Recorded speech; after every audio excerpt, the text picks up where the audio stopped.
بسم اللہ الرحمن الرحیم۔ النوع الثانی عوامل النحو، نوثانی کا پہلا سبق۔ النوع الثانی الحروف المشبہۃ بالفعل وہی تنصب المبتدأ و ترفع الخبر۔ یہ نوع ثانی ہے، دوسری قسم ہے، اور ان حروف کے بارے میں ہے جو المشبہۃ بالفعل، وہ حروف جو تشبیہ رکھتے ہیں، مشابہت رکھتے ہیں، بالفعل، فعل کے ساتھ، جو فعل جیسے ہوتے ہیں، ہوتے تو حرف ہیں لیکن ان کی شکل، ان کی ترتیب جو ہے وہ فعل کی طرح ہوتی ہے، وہ فعل سے ملتے جلتے ہیں۔ وَهِيَ تَنْصِبُ الْمُبْتَدَأَ، وہ جملہ اسمیہ پر داخل ہوتے ہیں، پھر اس پر جب داخل ہوتے ہیں تو ان کا عمل شروع ہو جاتا ہے، مبتدا خبر کا اپنا عمل جو مرفوع والا ہوتا ہے وہ ختم ہو جاتا ہے۔ تو یہ داخل ہوتے ہی جو مبتدا ہوتی ہے اس کو نصب دے دیتے ہیں، ویسے مبتدا مرفوع ہوتی ہے لیکن جب یہ آ جاتے ہیں تو یہ آتے ہی اپنا عمل شروع کر دیتے ہیں، مبتدا کو منصوب کر دیتے ہیں۔ وَتَرْفَعُ الْخَبَرَ، اور خبر کو یہ رفع دے دیتے ہیں، خبر کے اوپر پہلے بھی مرفوع تھی لیکن ان کے عمل میں بھی وہ مرفوع رہتی ہے، وہ اپنی طور پہ مرفوع نہیں ہوتی، ان کی وجہ سے مرفوع ہوتی ہے۔ تو وَهِيَ سِتَّةُ حُرُوفٍ، اور وہ 6 حروف ہیں۔ وَهِيَ سِتَّةُ حُرُوفٍ، اور وہ 6 حروف ہیں جو فعل کے ساتھ مشابہت رکھتے ہیں، جملہ اسمیہ پر مبتدا خبر پر داخل ہوتے ہیں، پھر ان پر داخل ہو کے ان کے عمل کو ختم کر کے یہ اپنا عمل شروع کر دیتے ہیں، یعنی مبتدا کو منصوب کر دیتے ہیں اور خبر کو مرفوع کر دیتے ہیں۔ وہ 6 کون سے ہیں؟ انا، انا، کانا، لیتا، لاکن، لعل۔ پہلے ان کو رٹا لگا لیا کریں، پھر آگے بحث جو ہے عبارت میں پڑھیں گے، وہاں سمجھ آتی جائے گی۔ تو یہ 6 حروف ہیں، انا، انا، کانا، لیتا، لاکن، لعل۔ تو یہ فعل کے ساتھ مشابہت رکھتے ہیں، اور مشابہت ان کی چند وجہ سے ہوتی ہے، چند چیزوں میں ہوتی ہے، یعنی معنی ان کا اور فعل کا ملتا جلتا ہے۔ انا کا معنی پکی بات ہے اور فعل میں ہوتا ہے حق کا، تحقیق ہے، حقیقت ہے۔ انا کا بھی اسی طرح۔ اور دوسری بات یہ ہے کہ یہ حروف کی تعداد میں بھی، شکل و صورت میں بھی فعل کے ساتھ ملتے ہیں، یعنی باقی حرف جو ہیں وہ 1 ہوتا ہے یا 2 ہوتے ہیں، یہ جو ہے فعل کی طرح 3 سے شروع ہوتے ہیں، یعنی ان میں 3 حروف ہوتے ہیں۔ پھر فعل جو ہوتا ہے اس کا آخر جو ماضی والا صیغہ ہوتا ہے وہ فتح والا ہوتا ہے، تو ان کا آخر بھی مفتوح ہے، مبنی علی الفتح، یہ بھی مبنی علی الفتح ہوتے ہیں۔ اور اپنے ما بعد والے اسموں پر جیسے فعل عمل کرتا ہے، فاعل مفعول بہ بناتا ہے اور ان کو جو ہے مرفوع اور منصوب کرتا ہے، رفع نصب وہ دیتا ہے،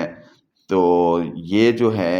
یہ بھی اسی طرح مشابہت رکھتے ہیں کہ یہ اپنے بعد والے اسموں کو نصب اور رفع دیتے ہیں۔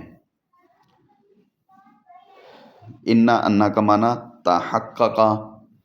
کا انا کا معنی ہوتا ہے تشبہ، یہ مشابہت کے اعتبار سے یعنی معنی جو ہے۔ لاکنہ کا معنی ہوتا ہے استدرک، لیتا کا معنی ہوتا ہے اتمنی، لعل کا معنی ہوتا ہے اترجا۔ تو تحقق اس کی جگہ انا بول دیتے ہیں، فعل نہیں لاتے، فعل کی بجائے انا حرف بول دیتے ہیں، انا جو ہے یہ حرف بول دیا جاتا ہے۔ اسی طرح باقیوں کو بھی سب فعلوں کی جگہ دوسروں کو رکھ کر بول دیں تو وہ بھی سمجھ آ جائے گا، تشبہ کی جگہ کا انا کہہ دیں، وغیرہ وغیرہ۔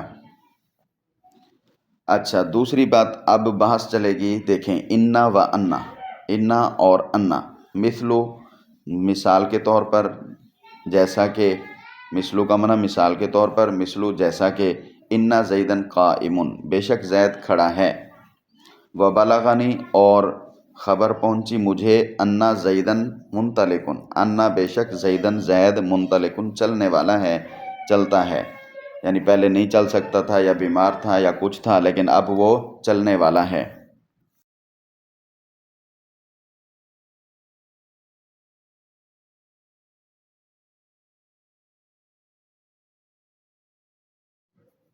یہاں پر بھی ایک بات سمجھتے چلے جائیں کہ انا اور انا یہ تحقق کے جو معنی میں ہوتا ہے، تاکید کے لیے ہوتا ہے، حقیقت بتانے کے لیے ہوتا ہے، حقیقت کو ثابت کرنے کے لیے ہوتا ہے، تو انا کافی تھا، انا کیوں لائے؟ تو کہتے ہیں ان دونوں میں تھوڑا سا فرق ہے، تو وہ فرق یاد رکھیں۔ انا جو ہے کلام کے شروع میں آتا ہے، انا صدر کلام میں آتا ہے، اور انا جو ہے وہ کلام کے شروع میں نہیں آتا، درمیان کلام میں آتا ہے۔ پھر یہاں درمیان کلام میں انا ہی آئے گا، یہ بات یاد رکھتے ہوئے ایک بات یاد رکھیں کہ اگر عربی میں قول کا مصدر ہو، اس قول کا کوئی صیغہ ہو،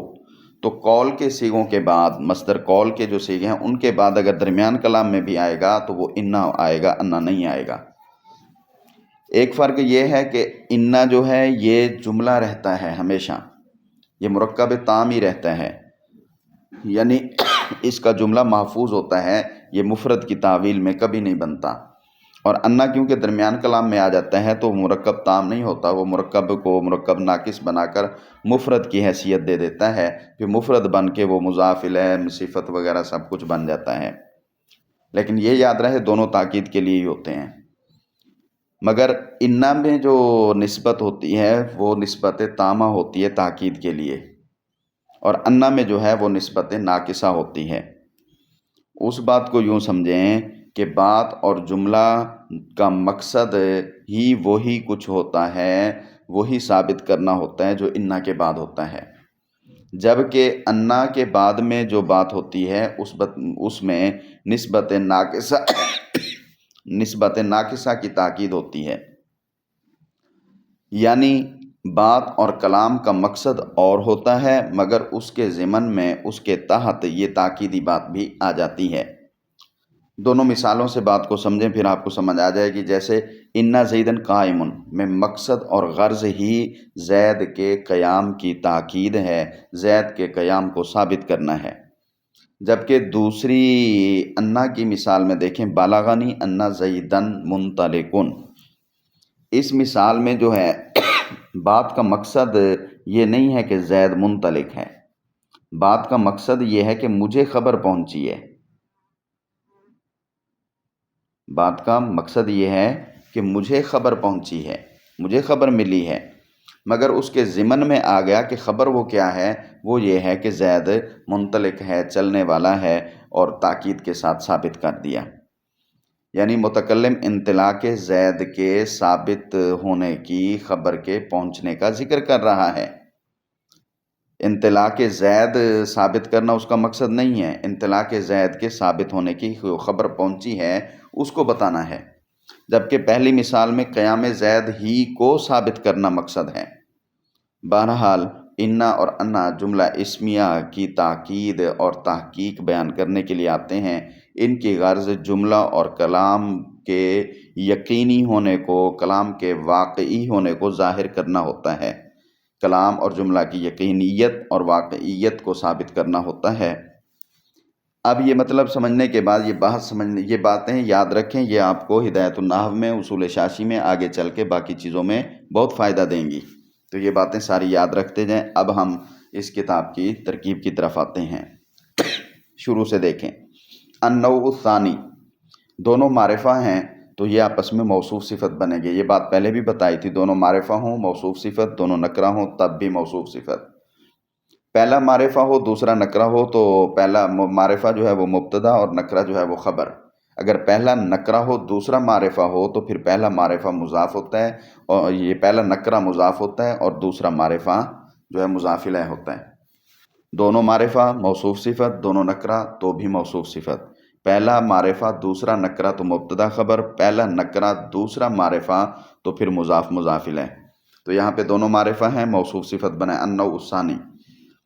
النوع موصوف، الثانی صفت، موصوف اپنی صفت سے مل کر مبتدا۔ الحروف المشبہۃ بالفعل، الحروف الف لام کی وجہ سے معرفہ ہے، المشبہۃ بھی معرفہ ہے، تو یہ بھی وہی ترتیب موصوف صفت بنیں گے۔ الحروف موصوف، المشبہۃ کو جب صفت بنانے لگے، بالفعل نے کہا مجھے اکیلے کیوں چھوڑ رہے ہو، تو المشبہۃ شبہ فعل، اسم مفعول کا صیغہ ہے تو اس لیے اس میں اس کی ہی ضمیر نکالیں گے، اور مجہول کے صیغوں میں اور اسم مفعول کے صیغوں میں نائب فاعل ہوا کرتا ہے، یہ بات آپ کو یاد ہوگی۔ تو المشبہۃ اسم مفعول کا صیغہ ہے اور اس میں ہی ضمیر اس کا نائب فاعل، با حرف جارہ الفعل مجرور، تو جار مجرور سے مل کر متعلق ہوئے شبہ فعل المشبہۃ اسم مفعول کے، اسم مفعول اپنے ہی ضمیر نائب فاعل اور متعلق سے مل کر شبہ جملہ ہو کر اب یہ صفت ہوگی الحروف موصوف کی، موصوف اپنی صفت سے مل کر یہ خبر ہوگی النوع الثانی مبتدا کی، مبتدا اپنی خبر سے مل کر جملہ اسمیہ خبریہ ہو کر معطوف علیہ۔ واو حرف عاطفہ، ہیا ضمیر ہے تو یہ مبتدا معرفہ ہے۔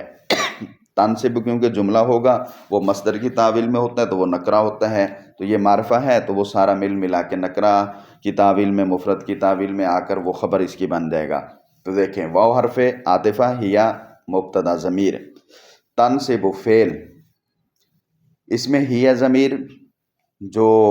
پچھلے ہیا کی طرف جائے گی یا الحروف المشبہۃ بالفعل کی طرف جائے گی وہ اس کا فاعل، المبتدا مفعول بہ،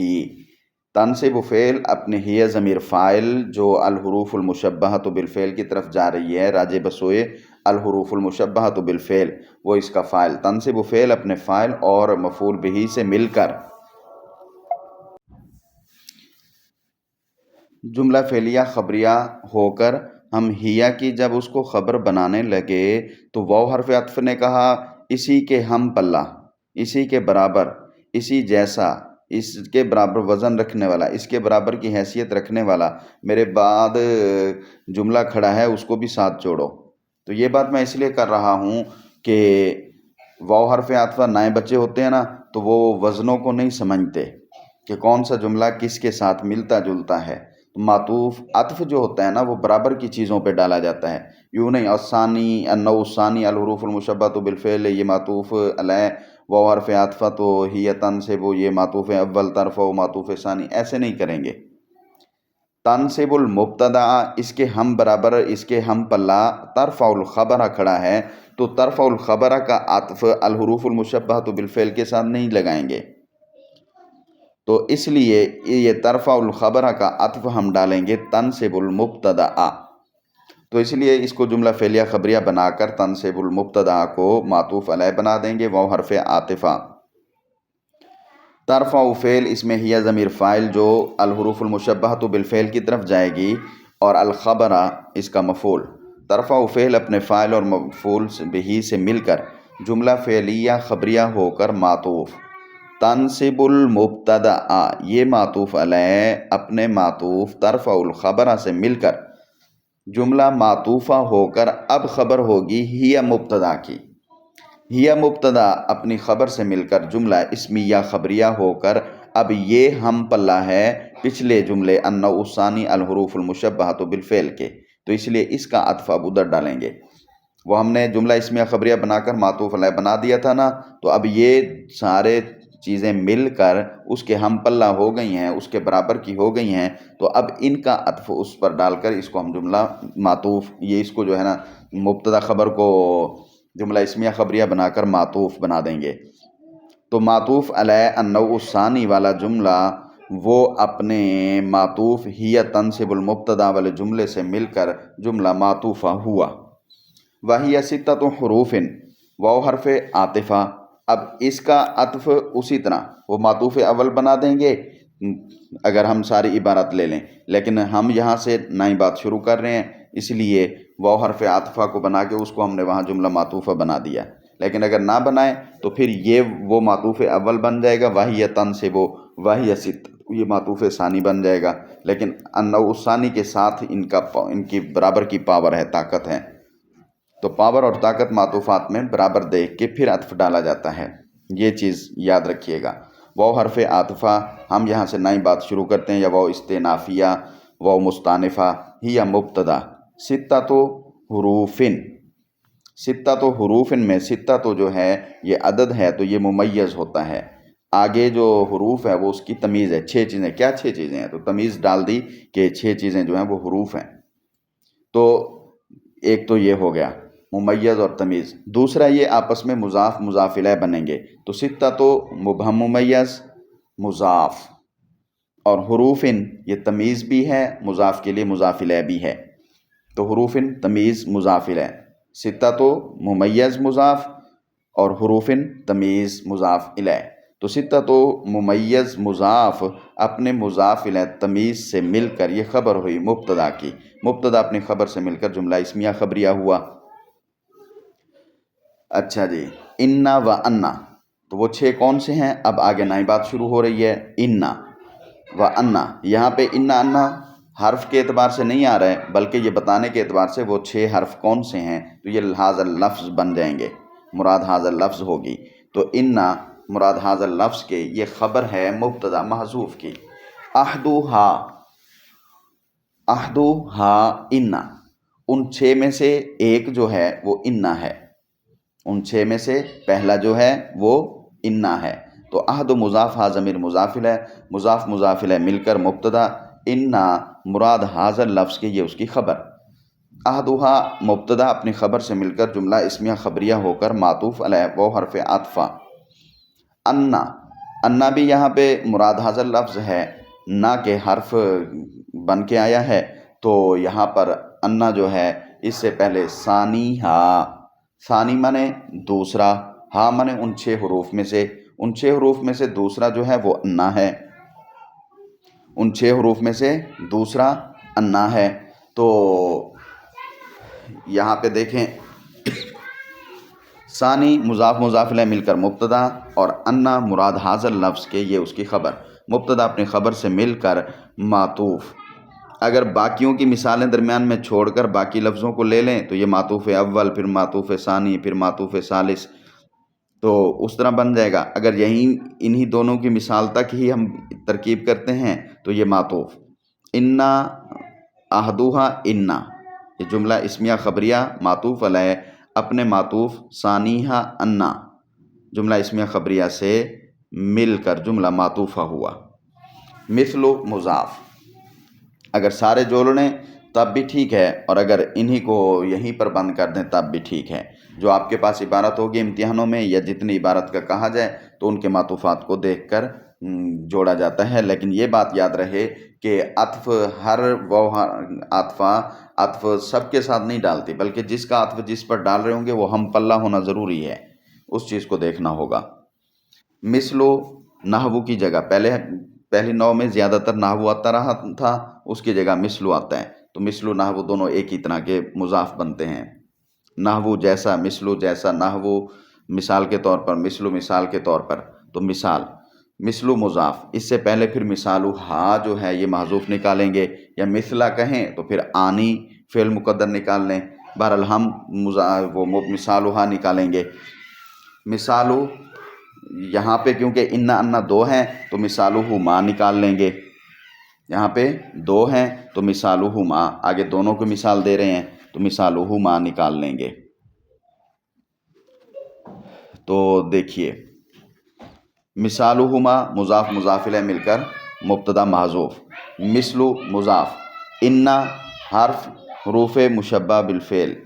زیدن اس کا اسم، قائمن اس کی خبر، انا اپنے اسم اور خبر سے مل کر جملہ اسمیہ خبریہ ہو کر معطوف علیہ وہ حرف عاطفہ، کیونکہ انا زیدن یہ انا کی مثال ہے، بلغنی انا زیدن یہ انا کی مثال ہے، تو یہ دونوں جملے ہم پلہ ہو گئے، تو وہ عاطفہ کا تعلق ان کے ساتھ جوڑا جائے گا، دوسروں کے ساتھ نہیں جوڑا جائے گا۔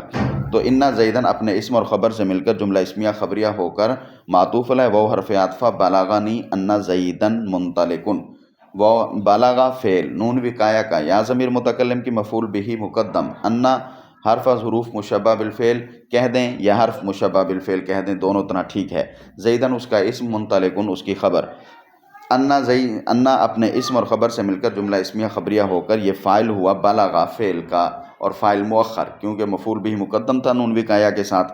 تو بلغا کا فاعل مؤخر، بلغا فعل اپنے مفعول بہ مقدم اور فاعل مؤخر سے مل کر جملہ فعلیہ خبریہ ہو کر معطوف، انا زیدن قائمن معطوف علیہ اپنے معطوف سے مل کر یہ مضاف الیہ ہوا، مثل مضاف کا مثل مضاف اپنے مضاف الیہ سے مل کر